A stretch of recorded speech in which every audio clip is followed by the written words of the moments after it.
안녕하세요. 법대로 내 맘대로 박찬계 법무사입니다. 오늘은 법무사 시험 합격 전략 첫 번째입니다. 어제 2020년 6월 20일 제26회 법무사 시험 1차가 치러졌습니다. 4,135명이 원서를 내고 실제 시험에는 2,633명이 응시했습니다. 원서 제출 대비 63.67%의 응시율인데요. 작년에는 원서 제출 대비 응시율이 62.8%였습니다. 코로나19로 인해 응시율이 낮아질 수도 있다고 봤는데 오히려 작년보다 응시율이 0.87% 늘었습니다. 코로나19로 인해 법무사 1차 시험에 관하여 연합뉴스나 YTN 등 종합매체와 지방 언론에서 중요 뉴스로 다뤘습니다. 법무사 시험 합격 전략은 수험생마다 각인각색임이 분명합니다. 그러나 기본적인 전략에 관해서는 어느 정도 공감이 되는 전략이 있을 것이라 판단해 저희 견해도 기본 전략 중 하나로 삼을 수 있으리라 생각하여 글을 올립니다. 법원 행정처의 통계를 바탕으로 설명합니다. 2019년 제25회 법무사 시험 1차 합격 커트라인은 60점이었고 합격 인원은 368명이었습니다. 과목별 점수를 보면 제1과목인 헌법과 상법은 68.902점이었고 배점 비율은 헌법 40점, 상법이 60점, 제2과목인 민법과 가족관계등록법은 68.196점, 배점 비율은 민법 80점, 가등법 20점, 제3과목인 민사집행법, 상업등기법 및 비송사건 절차법은 58.348점, 배점 비율은 민지법 70점, 상등법 및 비송법 30점, 제4과목인 부동산 등기법과 공탁법은 67.473점, 배점 비율은 부등법 60점, 공탁법 40점이었습니다.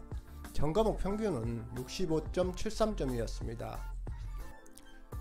제1과목부터 제4과목까지 어느 한 과목의 과락점수인 40점 미만이 있으면 아무리 평균 성적이 좋아도 1차에 합격할 수 없다는 것은 누구나 아는 사실입니다. 즉, 전 과목에서 최소 40점은 맞아야 그래도 1차 합격을 바라볼 수 있다는 것입니다. 25회 1차 커트라인 60점을 놓고 분석해 봅니다. 제1과목에서 헌법 40점, 상법 60점으로 100점 만점, 제2과목에서 가등법 전혀 공부 안했고 민법 만점인 80점, 제3과목에서 면과락 40점, 제4과목에서 면과락 40점, 이 합계를 내면 260점입니다. 평균 65점으로 커트란 60점을 넘었으므로 합격합니다.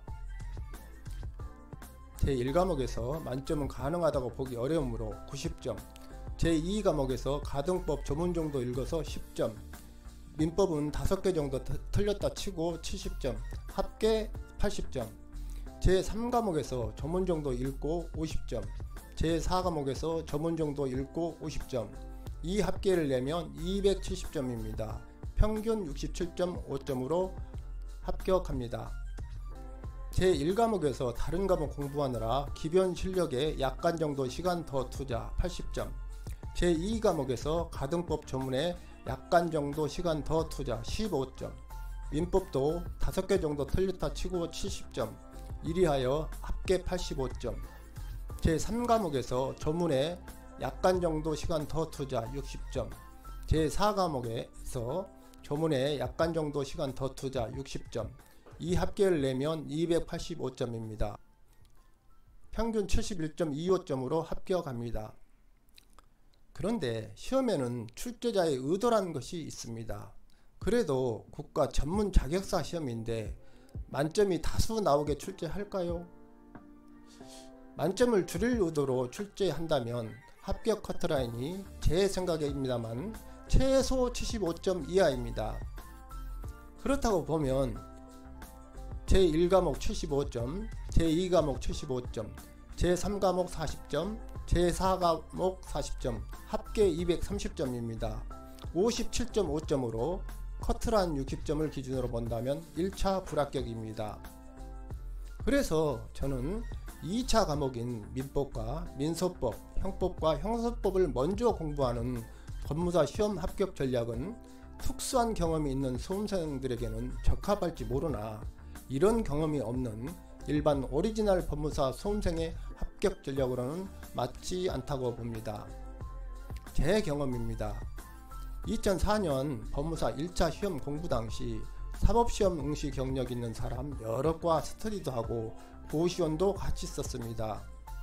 사시에 수차 응시했으나 1차에 한 번도 합격해 본 적이 없는 사람, 1차에는 최소 한 번 이상은 합격했으나 2차에서는 결국 안 된 사람, 기타 수차 1차에 합격했으나 2차를 계속 보기에는 집안 사정, 나이 등 때문에 법무사 시험으로 돌린 사람 등등 그 부류도 다양했습니다.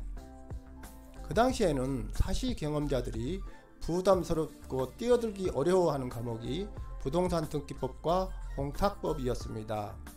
그때에는 형법이 1차 과목이었고 민사집행법은 1차 과목이 아니었습니다. 민사집행법은 2006년도부터 1차 과목이 되었고 형법은 2차로 빠졌습니다. 그때만 해도 사시를 준비하면서 헌법, 민법, 상법 그리고 형법을 공부한 사람들에게는 법무사 1차에 접근하기 쉬운 과목이 여럿 있었습니다.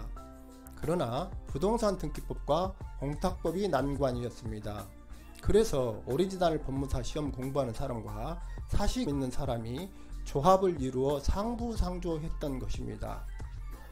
그런데 2006년도부터 민사집행법이 1차로 들어왔으니 아무리 사시 경험자라도 더욱더 부담을 안 느낄 수가 없었습니다. 사시 1차만 공부했던 사람에게는 상법도 부담스럽기는 마찬가지였습니다. 그때 사시 1차에는 상법이 없었습니다.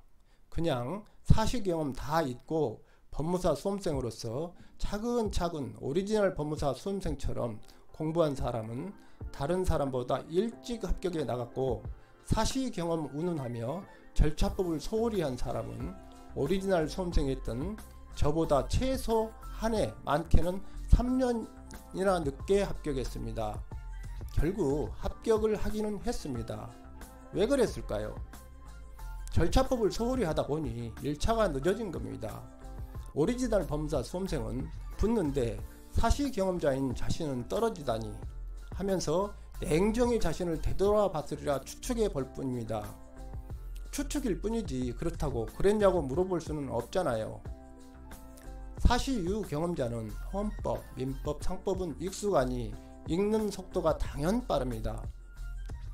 그래서 절차법을 소홀히 하지 않고 천천히 차분히 조금 속도가 늦더라도 공부해 나가면 결국에는 오리지널 수험생보다 빠를 수 있다는 것입니다. 사정이 이러한데 아무리 사시 유경험자라도 법무사 2차를 먼저 하고 1차부터 하는 게 과연 수험 전략으로 타당한지 의문스럽다는 것입니다. 사시 유경험자는 오리지널 법무사 수험생보다 2차에서도 기득입니다. 이미 공부했잖아요. 1차 합격하고 나서 그때 공부해도 오리지널 수험생보다 훨씬 앞서 나갈 수 있잖아요.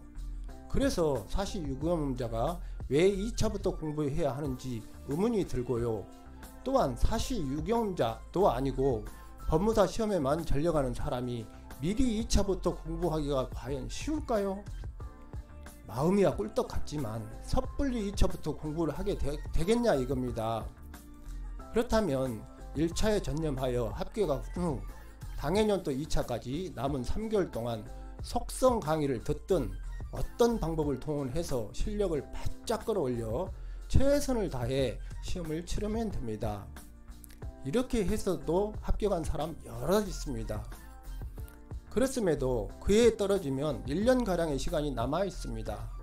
그때 2차 새로운 과목인 민서법, 형법, 형사법을 공부해서 연가락으로 가는 것이 법무사 합격 기본 전략이라고 봅니다.